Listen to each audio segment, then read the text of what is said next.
حضرت یونس علیہ السلام جب وہ اپنی بستی سے نکلے اللہ رب العالمین کو ناراض کر یہاں میری کوئی بات نہیں مان رہا ہے، نکل گئے کشتی پر، کشتی ڈگمگانے لگی اور وہ لوگوں کا اس وقت ایک گمان تھا کہ اس کشتی میں، کشتی اس لیے ڈگمگاتی ہے کیونکہ کشتی میں کوئی گنہگار شامل ہوتا ہے، کوئی اللہ رب العالمین کی نافرمانی کرنے والا بندہ اس کشتی میں سوار ہے، اسی لیے کشتی ڈگمگا رہی ہے۔ 3 مرتبہ قراندازی ہوئی، حضرت یونس علیہ السلام کا نام آیا، پہلی بار آیا، دوسری بار آیا، وقت کے نبی ہے، لوگوں نے نظر انداز کر دیا، نہیں یہ تو اللہ کے نبی ہے، اللہ رب العالمین ان کے اوپر اپنی وحی نازل کرتا ہے۔ لیکن جب تیسری بار ان کا نمبر آیا تو انہیں کشتی سے سمندر کے اندر پھینک دیا گیا۔ جب کشتی سے سمندر کے اندر پھینک دیا گیا، اللہ رب العالمین نے مچھلی کو حکم دیا، مچھلی نے انہیں اپنے پیٹ میں انگل لیا۔ اب وہاں 3 تاریخی ہے، ایک رات کی تاریخی، دوسرا سمندر کی تاریخی اور تیسرا مچھلی کی پیٹ کی تاریخی۔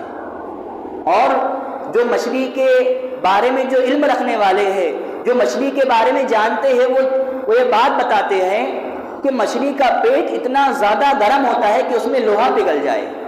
اب اندازہ لگائیے کہ اللہ رب العالمین نے حضرت یونس علیہ السلام کی وہاں حفاظت کیسے کی اور بندہ مومن کو، امت مسلمہ کو توبہ استغفار پر کیسا ابھارا۔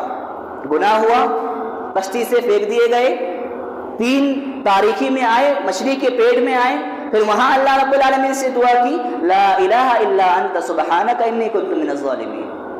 وہاں اللہ رب العالمین سے دعا کی، اللہ رب العالمین نے دعا قبول کی، مچھلی کو حکم ہوا، مچھلی نے انہیں دریا کنارے اگل دیا۔ یہ جو تمام انبیاء اکرام علیہ السلام کے واقعات ہے، اس سے ہمیں کیا درس ملتا ہے؟ کیا یہ واقعات کہنے سننے تک سیمت ہے؟ کیا اسے ہم بیان کر دیا جائے اور سن لیا جائے، کیا یہ یہیں تک پاسبل ہے؟ نہیں، بلکہ یہ واقعات اللہ رب العالمین نے ہمیں قرآن مجید کے ذریعے بتائے ہیں کہ جو انبیاء کرام سے گناہ ہوئے ہیں، اللہ رب العالمین نے، وہ اللہ رب العالمین کے برگزیدہ بندے تھے، اللہ رب العالمین سے محبت کرتا تھا، ان سے بھی گناہ ہوئے، وہ بھی انسان تھے، لیکن اللہ رب العالمین نے معاف کر دیا۔ پچھلے جمعے میں ہم نے دیکھا کہ شیطان نے اللہ رب العالمین سے مہلت مانگی، اللہ رب العالمین کا نافرمان ہے، لیکن اللہ رب العالمین نے پھر بھی اسے مہلت دیتی کہ جا تو میرے بندوں کو بہکا۔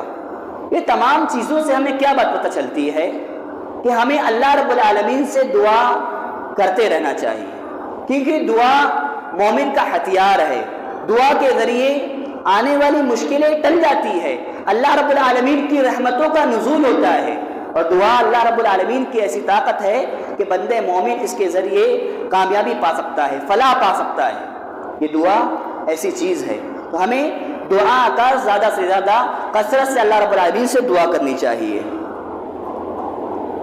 دعا اللہ رب العالمین سے، ہم بندے مومن گنہگار ہے، گناہ ہر کسی سے ہو جاتا ہے۔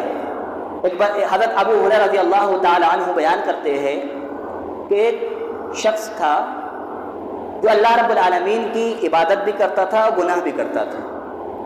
گناہ جب اس شخص نے کیا تو اسے اللہ رب العالمین کی رحمان صفت کا معلوم ہوا کہ اللہ رب العالمین رحمان ہے، غفور رحیم ہے۔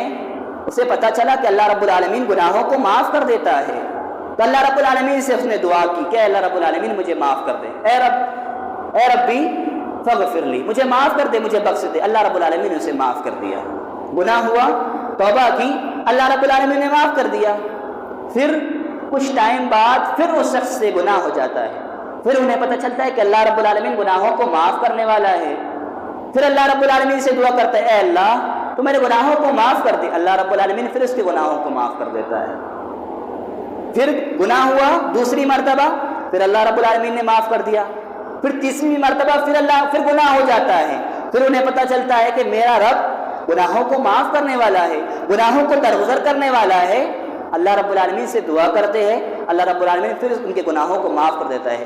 پھر اللہ رب العالمین اعلان کر دیتا ہے کہ جاؤ اب تم گناہ کرو، لیکن اللہ رب العالمین اس گناہ کے بارے میں تمہیں پکڑے گا نہیں۔ ہمیں اس واقعے سے کیا پتہ چلا؟ اس بات سے ہمیں یہ اندازہ نہیں لگانا ہے کہ ہم گناہ کریں توبہ کریں، گناہ کریں توبہ کریں، نہیں، بلکہ اس واقعے سے ہمیں یہ بات ذہن نشین کرنی ہے کہ وہ بندہ اللہ رب العالمین سے دعا کی، اللہ رب العالمین نے اسے معاف کر دیا، یعنی ہم اللہ رب العالمین سے دعا کرتے رہیں، اللہ رب العالمین ہمارے نیتوں کو دیکھتا ہے، ہماری نیتوں کا حال اللہ رب العالمین بہتر جانتا ہے۔